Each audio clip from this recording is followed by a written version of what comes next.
Assalamualaikum warahmatullahi wabarakatuh. Saya Desti Fitria akan menjelaskan teknik sampling. Nah, yang pertama saya akan menjelaskan pengertiannya terlebih dahulu. Jadi, apa sih teknik sampling itu? Jadi, teknik sampling itu teknik yang digunakan untuk menentukan sampel.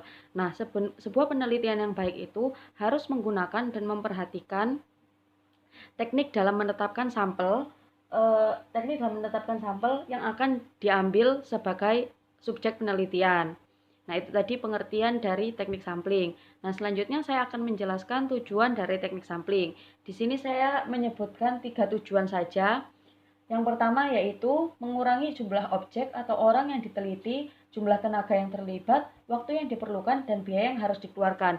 Dari sini bisa difahami ya, jadi menggunakan teknik sampling ini kita tidak perlu mengeluarkan biaya yang terlalu banyak.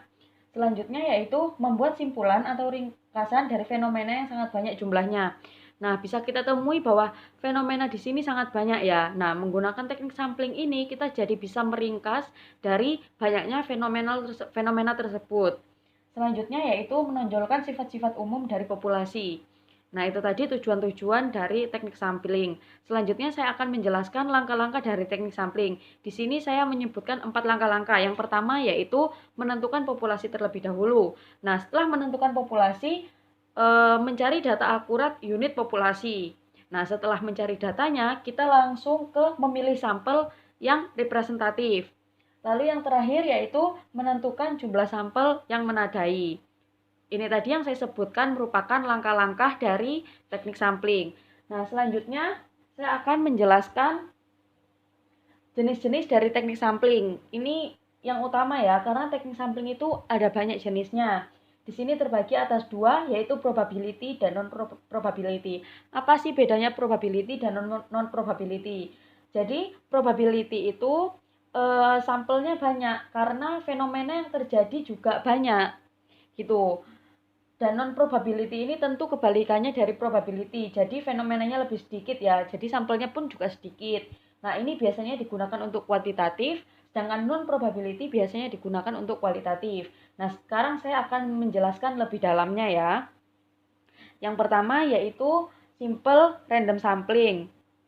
Jadi simple random sampling itu pengambilan sampel anggota populasi dilakukan secara acak tanpa memperhatikan strata yang ada dalam populasi itu.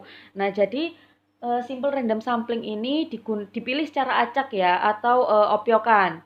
Nah, selanjutnya yaitu proportionate stratified random sampling. Ini digunakan pada populasi yang mempunyai susunan bertingkat atau berlapis-lapis. Jadi ini itu tidak spesifik ya. Tidak spesifik, tidak seperti klaster. Kalau klaster ini kan berdasarkan wilayah, jadi lebih spesifik daripada proportionate. Nah, selanjutnya yaitu disproportionate stratified random sampling.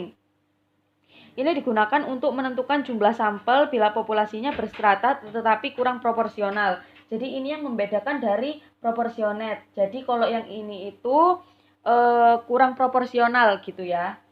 Cluster sudah saya jelaskan tadi. Nah, selanjutnya yaitu saya akan menjelaskan non-probability sampling. Yang pertama yaitu systematic sampling. Systematic sampling ini teknik penentuan sampel berdasarkan urutan dari anggota populasi yang telah diberi nomor urut. Jadi contohnya seperti kelipatan. Selanjutnya yaitu kuota sampling. Jadi kuota sampling ini teknik untuk menentukan sampel dari populasi yang mempunyai ciri-ciri tertentu sampai jumlah yang diinginkan. Nah, jadi kuota sampling ini terbatas ya, hanya beberapa pengakuan saja yang diambil. Selanjutnya yaitu accidental sampling.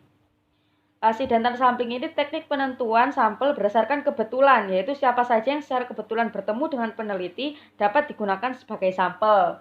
Itu tadi accidental sampling. Selanjutnya yaitu purposive sampling.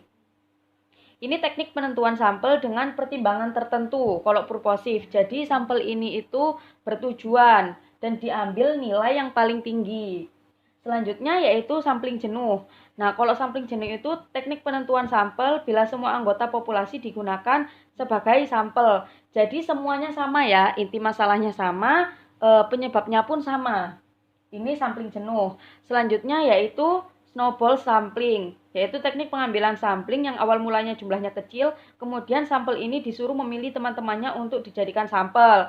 Nah, ini yang membedakan snowball sampling dengan kuota sampling. Kalau snowball sampling ini semua pengakuan diambil. Nah, jika kuota itu hanya terbatas saja, hanya yang sudah ditentukan.